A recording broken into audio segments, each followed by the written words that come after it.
let me tell you a little bit about the origins of the Real Utopias project and what I hope to achieve under this umbrella idea. So the project began in the early 1990s, after the end of the Soviet Union. That was a very special historical moment, particularly for critics of capitalism, people on the left. At the time, there was almost a feeling that finally we would be liberated from the shackles of having to defend socialism against the model of the Soviet Union. But it turned out that the end of the Soviet Union also signaled the end for many people of a belief in any kind of alternative. Margaret Thatcher coined the expression, "there is no alternative," TINA, in the 1980s. And if anything, in the 1990s, that idea was strengthened. So the idea of real utopias, I coined the term, but the general idea of it is to try to reinvigorate thinking from critical perspectives about alternatives to existing structures of domination, inequality, privilege, and so on, to rekindle a sense of the possible in a world where possibilities seem increasingly limited. In 2001, a new initiative began in the world called the World Social Forum, and they organized their activities under the banner, "Another World is Possible." So we have there a contrast, Margaret Thatcher proclaiming there is no alternative, the World Social Forum proclaiming another world is possible.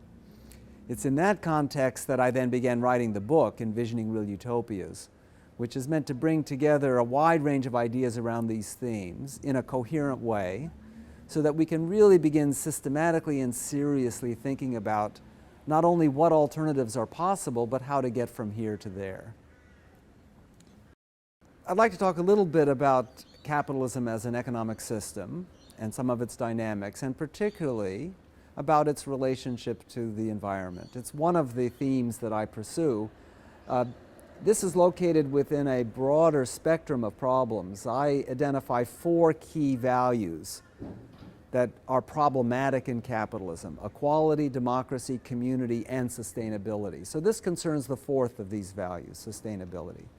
So what's the problem? Capitalism, after all, has been very successful in transforming the world, of producing masses of goods, prosperity for some, poverty for many, but nevertheless, it seems like a very effective growth machine. What's the problem? Well, there's a number of problems. The first is, I think pretty simply, if capitalism requires endless growth in order to remain stable and vibrant, and we live in a finite planet with finite resources, particularly in the current context where the use of energy is producing carbon emissions that create very serious challenges for the carrying capacity of the planet. Well, if capitalism requires endless growth and the planet cannot sustain endless growth, you clearly have, at some point, a contradiction, a problem of sustainability, of reproducibility. In the crisis of 2008, there were no politicians who said, "Thank God we are now in a period of stagnation. At last we can get our priorities right. We can stop having an economy which, in order to provide jobs for people, has to grow endlessly." Endless growth is simply not compatible with the reproduction of the physical environment in which we live. Now, why is endless growth necessary for capitalism? So maybe we could have a steady state capitalism, or even a capitalism that gradually increased the amount of free time people had and reduced the amount of consumption of the material world that we had. So what capitalism does is it has an engine for increasing productivity, but it biases the use of productivity towards the increase of consumption rather than the increase of free time. And this is very ironic in a way. I mean, if you ask people, what would you prefer? Would you prefer to double the amount of stuff you consume or have the amount of time you work? Most people would say, I'd rather work for the same standard of living as I have now and work half as much. Most people, when thinking into the future, would prefer more free time rather than more stuff.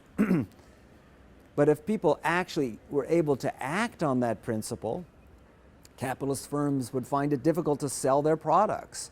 Competition would become intensified. Capitalism needs people to turn productivity into more consumption. That's why consumerism is not just a cultural phenomenon in capitalism, it's absolutely organic and central to the very core of the way capitalism works. But consumerism is neither compatible with the environment, nor, I would argue, compatible with the quality of life for most people. Most people prefer to have more control over their time, more ability to engage in social activities, in creative activities, not governed by the laws of the market and the imperatives of work in order to consume.